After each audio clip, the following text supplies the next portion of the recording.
তা বিয়ের date fix না হলে কি হয়েছে?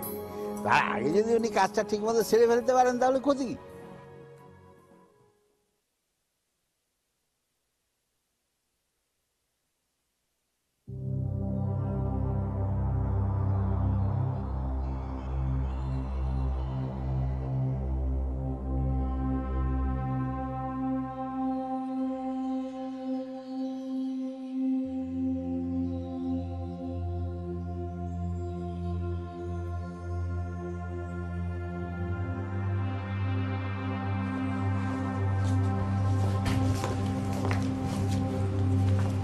এত সকালে কোথায় যাচ্ছ?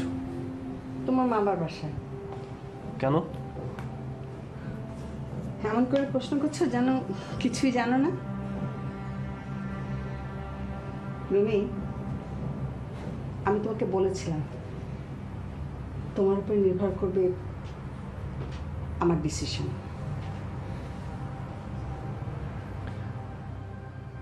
এসবের মানে কি মা? প্লিজ রুমি, কাল রাত থেকে অনেক হয়েছে, আর না। আমি তো তোমাকে একবারের জন্য নিষেধ করিনি, তাই বলে তুমি যদি ভেবে থাকো আমি তোমার সাথে ওই বাড়িতে গিয়ে ডেট ফাইনাল করব, তাহলে ভুল। আমি জানতাম তুমি যাবে না। তাহলে কেন বাড়িতে গিয়ে বলে এসেছো? ভেবেছিলাম তারপরেও যদি আমার দিকে তাকিয়ে।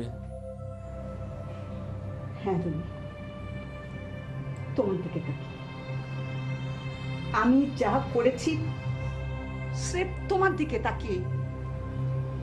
চিনিয়া মেয়েটাকে আমি পছন্দ করেছিলাম, আর এখন আমি। প্লিজ মা, একটা অবান্তর ধারণা, একটা অমূলক সন্দেহ নিয়ে এভাবে জেদ করো না।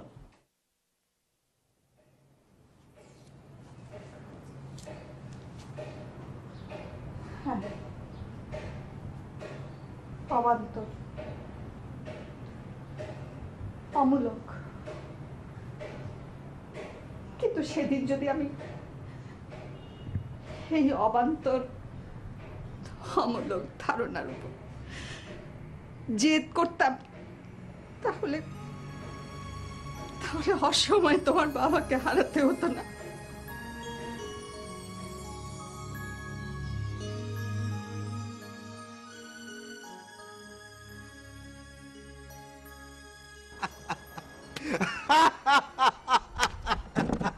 আপনি হাসতেছেন? পাগল নাকি? আপনার মেয়ে এরকম করতেছেন, আপনি হাসতেছেন? কি বললেন? আত্মহত্যা রে ভাই, আত্মহত্যা। সুইসাইড করতে যাচ্ছিল। আসলে আমারই ভুল হয়ে গেছে, আপনি আমাকে মাফ করে দিন। দূর বোকা, আমার মেয়ে খামোখা সুইসাইড করতে যাবে কেন বলুন দেখি? আরে ভাই, আমি নিজে দেখলাম। আপনি নিশ্চয়ই ভুল দেখেছেন।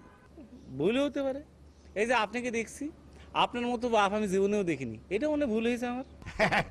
যাই হোক, তা আপনি জানতে চাননি একটা মেয়ে? আপনার মেয়ে? ওই হলো আর কি, আমার মেয়ে। তা আমার মেয়ে কেন সুইসাইড করতে চায়? আবার কি ওই বিয়ে নিয়ে ঝামেলা হচ্ছে সেই জন্য? ও তাই নাকি? তা বলুন দেখি কি ঝামেলা। বললে তো বলবেন যে ছোট মুখে বড় কথা হয়ে যাচ্ছে। সেদিন ওই যে অনুষ্ঠানে সবাই আসলো, কিন্তু ছেলের মা আসেনি। এটা আমি না, সবাই বুঝতে পেরেছে। আসলে এই বিয়েতে ছেলের মার কোনো মত নেই। এটা তো বেশ চিন্তার বিষয়। হ্যাঁ, আচ্ছা ভাই, আপনারা কেমন মা বাপ, না জেনে শুনে একটা বিয়ের ব্যবস্থা করে আনলেন? কি করবো বলুন? আরে আমার মেয়েকে তো ছেলের মা নিজেই পছন্দ করে ফেলেছেন। তাহলে মনে হয় ছেলের মত নেই। কিন্তু ছেলে যে তার মাকে নিয়ে আসছে আজ সন্ধ্যে ওই বিয়ের ডেট ঠিক করতে। কি বলতেছেন ভাই? তাহলে মনে হয় ভাই আমারই মাথায় গন্ডগোল হয়ে গেছে। হতে পারে, হ্যাঁ হতে পারে, কিন্তু সাবধান, আপনি আবার যেন ওই আত্মহত্যা করার চেষ্টা করবেন না। হ্যাঁ, অবশ্য আপনি যদি দোতলা থেকে ঝাঁপ দেন তাহলে আপনার শুধু ওই হাত পা ভাঙা ছাড়া আর কিছু হবে না। একবার চেষ্টা করে দেখতে পারেন।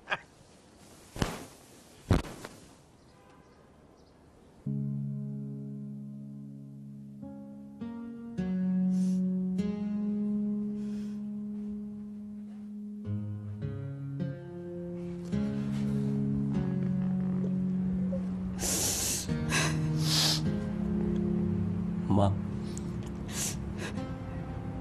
তোমাকে কোথাও যেতে হবে না।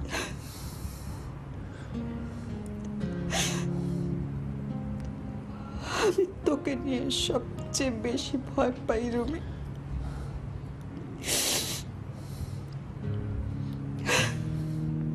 তোর বাবা এসব বিশ্বাস করতো না, কিন্তু আমার মন বারবার বলছিল সামনে একটা কিছু বিপদ আছে।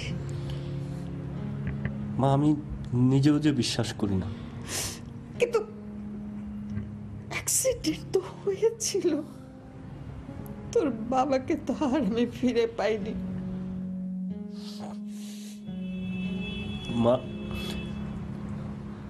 তোমার কথাগুলো হয়তো আমি মেনে নিতে পারি না।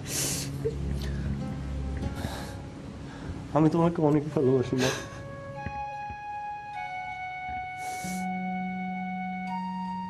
আমি জানি সেটা, আমি জানি। তোমার ইচ্ছের বিরুদ্ধে আমি কিছু করবো না মা। যখন প্রথম শুনলাম চীনের আরেকবার বিয়ের আয়োজন হয়েছিল, আমি জানতাম মা। কিন্তু আমি তো জানতাম না। তাই প্রথম যখন শুনলাম বুকের ভেতরটা কেমন মোচড় দিয়ে উঠল।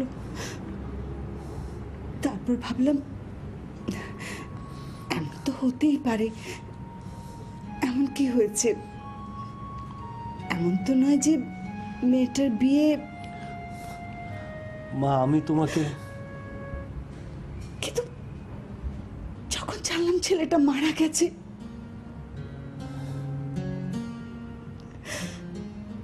আমি আমি বারবার তো আমার জীবনে অ্যাক্সিডেন্টকে প্রশ্রয় দিতে পারি না রুমি। সবাই বলছে মেয়েটা অপয়া। রুমি,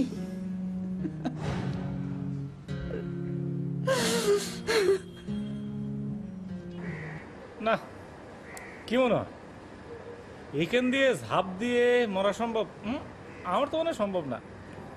কি পাগলের মতো বক বক করলা? আরে আপনি তো ছিলেন না, এর মধ্যে কত ঘটনা ঘুরে গেল।